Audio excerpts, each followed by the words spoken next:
So thank you so much for giving us your time today in your wonderful booth. It's going to be difficult to do a real catch up, but you've been extremely busy since 1842. I guess walking towards the stand, the first thing that I thought was, how has the customer changed since 1842? I mean, what is the customer like today?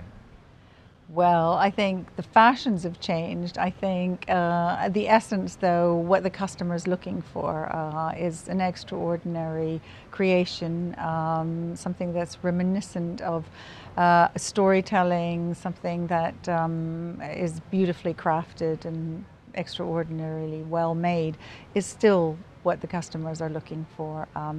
Fabergé was jeweler to the imperial Russian family and obviously had a wide array of 500 craftspeople working within his network. So he was able to produce some of the most outstanding pieces. The customers have changed and the tastes have changed, the styles have changed, but I guess there's always a romantic appeal to what Fabergé is about. So we're taking elements of the past and innovating it and bringing it to here and now and today, making it relevant. For a brand that has such a tremendous history, you remain quite discreet. Is that deliberate? Well, I think all beginnings are soft and small beginnings. I suppose you have to nurture Fabergé back. Fabergé's gone through a renaissance in the last years. As you know, it's had an absence of being a jeweler, being on the market for nearly 100 years now.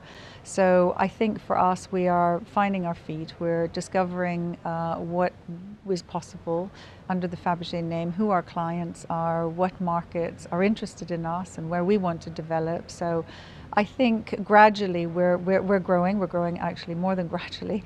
And it's interesting, challenging and fantastic times to be relaunching a name as Fabergé today.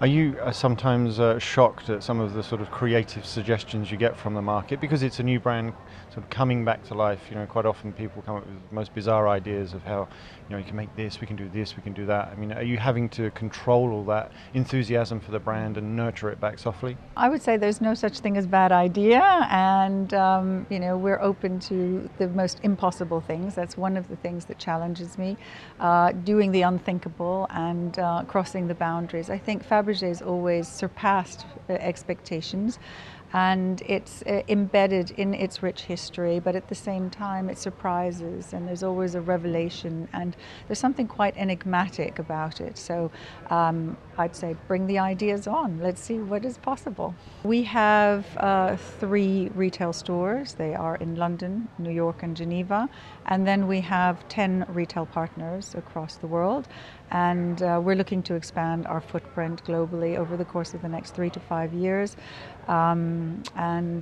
We are pretty much present in all the key places that we want to be for the time being. We're looking at enforcing our presence in the US over the course of the next 24 months. And yeah, so all very exciting. That reinforcement of your presence in the US, has that got to do with the change of the demographic of the population, or is it just an awareness of the historical value of the brand in the US? Has very much to do with the historical relevance of the brand. There are a great number of Fabergé collectors.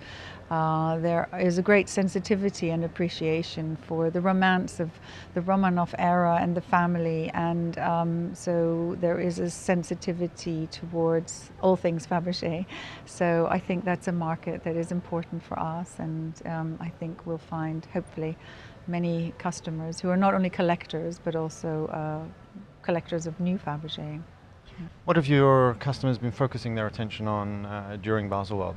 Well, a new extension of our jewellery line. We've got a high jewellery line that filters down to fine jewellery and to entry level. We've worked on a collection that encompasses an iconic Fabergé form. So it's the rocaille motif, which you've seen on some of the historical pieces, cigarette cases, belt buckles, also on the rocaille egg. And we have an entry-level price point there that starts at $3,000 for a gold ring, and it goes all the way up to several $100,000. So that's actually been really great, and I'm really pleased that the resonance has been so good.